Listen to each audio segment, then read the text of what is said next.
Olá, amigo, olá, amiga.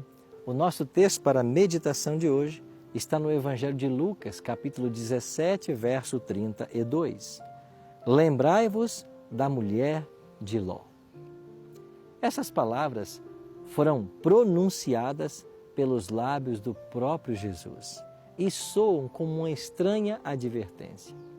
O contexto trata dos últimos dias e do retorno de Jesus a essa terra. Então, ele une dois personagens do Antigo Testamento, Noé e Ló.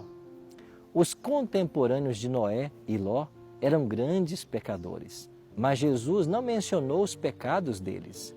Curiosamente, ele faz referência às atividades ordinárias da vida: comer, casar, plantar, edificar. Esse é o aspecto central da questão. Consumidos pela marcha rotineira das coisas, eles estavam muito ocupados e não perceberam o que estava acontecendo. A advertência de Jesus não é contra as coisas comuns da vida, mas contra o perigo de torná-las nossa prioridade. Assim vivia a esposa de Ló, absorvida pelas rotinas. E quando Ló armou suas tendas na direção de Sodoma, eles não tinham a menor ideia do que os aguardava lá. Na próxima vez que os encontramos, a família de Ló está bem instalada em Sodoma. As nuvens do julgamento estavam se formando sobre a cidade. Gênesis 19 descreve como Ló recebeu 2 mensageiros divinos em sua casa. E eles ordenaram que ele reunisse a família e saísse da cidade. Ló tentou até persuadir genros e filhas, mas eles não creram nele. Finalmente Ló, a esposa e 2 filhas solteiras são quase arrastados para fora, como um imperativo: não olhes para trás. As ordens divinas têm 2 características: elas são objetivas e são claras. Mas a esposa de Ló desconsiderou a advertência, olhou para trás e foi convertida numa estátua de sal. Lembrai-vos da mulher de Ló, disse Cristo. O pecado básico da esposa de Ló é o pecado da desobediência. Seu olhar não é mera curiosidade, mas o resultado de muitos anos de rebelião contra Deus.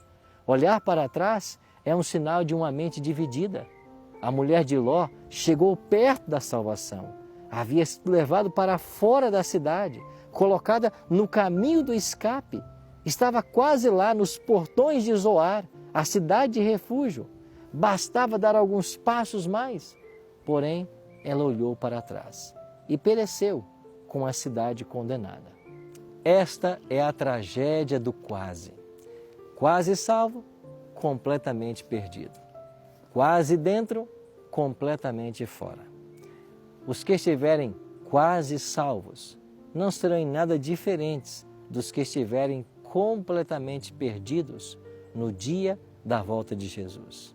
Por isso, ao longo desse dia, quando teremos mais uma oportunidade para o nosso preparo espiritual para os céus, não deixe que o seu olhar volte-se para trás.